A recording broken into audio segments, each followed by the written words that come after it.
Hello, કેમ છો બધા મિત્રો? મજામાં? આજે હાઈવે ઉપર તો હું ગયો તો એક મશીને મેં પાડ્યું, પણ છે ને એ મશીન ક્યાંક આમ આગળ વયું ગયું હાઈવે ઉપર, એટલે મને દેખાણું નહીં.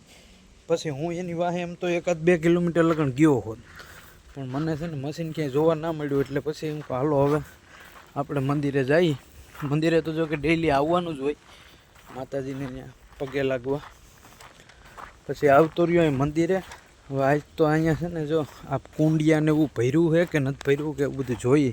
જો કે અહીંયા મંદિરમાં જે સેવા પૂજાન કરે ને એ લોકો રોજના માટે કુંડિયાને એવું સાફ કરીને ભરે જ છે અહીંયા. પણ આ તો ખાલી એમનો જસ્ટ જોવાનું છે. આ બધા કુંડિયાને એવું બધું ભર્યું છે, ટાંકીઓને ચક્કી. આ ચક્કી બેન અહીંયા મંદિર સિવાય મને ક્યાંય અહીંયા દેખાતી નથી, ખાલી મંદિરે જ મને દેખાય. કેમ કે ચક્કી એટલે એ હવે નષ્ટ થતી પ્રજાતિ છે. આજથી થોડોક વર્ષો જાય ને પછી ખાલી આ ફોટામાં જોવા મળશે, કેમ કે હવે આ નષ્ટ થતી જાય છે. ટાવરના રેડિયેશનને આ તેના લીધે આ બહુ નુકસાનકારક છે આના માટે. આમ જો હાવ શાંત વાતાવરણ છે, તડકો બહુ તપે છે, ભારે તડકો છે. હવે વરસાદ મેઘરાજા કેદી મંડાય એનું કંઈ નક્કી નથી. તમારી બાજુ ક્યાંય વરસાદ હોય તો કહેજો, આ બાજુ થોડોક મોકલજો, કેમ કે અહીંયા વરસાદ આવતો જ નથી. કેદી નહીં અમે રાહ જોઈ છે, હવે તો એનું ટાણું થઈ ગયું તોય આવતો નથી. આમ જો કાકિંડાભાઈ હુતા એ તમે જુઓ. આપણે ખબર આને પૂછતા નાના હતા ત્યાં ડોલ કાકિંડા વરસાદ આવશે કે નહીં આવશે? જોઈ હા પડે જો ભાઈરે પણ હો ખુરાટ થાય છે ક્યાંક કઈડી બળી લઈની. વરસાદ આવશે ભાઈ? વરસાદ આવશે? હા, તમે એવું નાનપણમાં પૂછ્યું જ છે, પણ તું મારી હાર્યો હાર ક્યાં હાલે ભાઈ? કાં તું મોર વયો જા ને કાં મને મોર જવા દે. ખિસકોલી બેન આટા મારે. નાના મોટા જીવ અહીંયા બધા હસવાઈ ગયા છે મંદિરે. ઘણા બધા જીવ અહીંયા હસવાના છે. અહીંયા હવનકુંડ છે, જો હોલા ને ચકલા ને અહીંયા ચણ નાખેલી હોય, પણ આજ છે ને અહીં બધી કંઈક સાફ સફાઈ કરી છે એટલે ચણ નાખેલી નથી. નકર આ સ્પેશિયલ ચણનું એનું ગ્રાઉન્ડ છે. જા આમાં ચણ નાખે, ઉપર પતરા છે.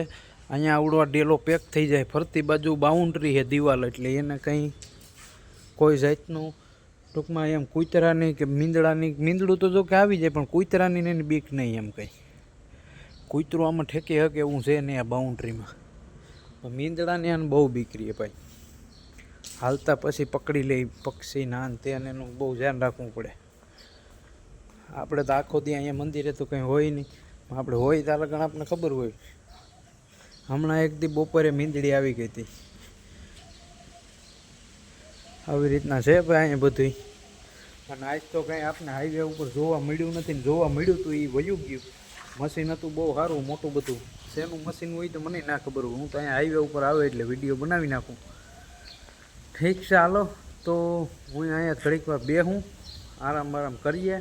કેમ કે જો ઘેર ઘૂર વડલો છે ને, વડલામાં નીચે છે ઓટો, અને અહીંયા સાયો છે જોરદાર, એટલે ઘડીક આરામ કરીએ ને તો મગજ થઈ જાય ફ્રેશ. આ જો વડલાએ બસલું કાઢ્યું હોય નીચેથી, આમ જો કેવા અસલ પાંદડા છે એના, કૂણા માખણ જેવા. એમ આ પાંદડું જોઈને તો એમ થાય ખાઈ લઈ. આમ જો પેલા લાલ આવે, પછી એમાંથી ધીરે ધીરે ગુલાબી થાય, પછી એમાંથી જો લીલું સમ જેવું થઈ જાય. લીલું એટલું બધું જો. હવે તો કંઈક મારો નાથ ઉપર વાળો દયા કરીને જો કંઈક વરસાદ આવે તો કંઈક આ ગરમી ઓછી થાય. અને આ માથે બાંધવાનું બંધ કરીએ. આ માથે બાંધીને હવે માથું દુખવા મળ્યું. ઘણાઈને એમ થતું હોય કે હું માથે બાંધી નાતો મારતો હોય છે, પણ આ તડકો એટલો તપે ને, ટોપી પહેરવી ભેગું નથી થતું. એટલે પછી આ માથે બાંધી સૂંદડી નાટા માર્યા રાખી. આવું બધું છે ભાઈ, જીવન હાલે ધીરે ધીરે. તમે બધા આમ આપણા વિડીયો જોતા રહીજો, લાઈક કોમેન્ટ ને સબસ્ક્રાઈબ ને એવું બધું કરતા રહીજો, અને કોમેન્ટમાં લખી દેજો જય ખોડિયાર માં. હાલો મળીએ બીજા નવા વ્લોગમાં.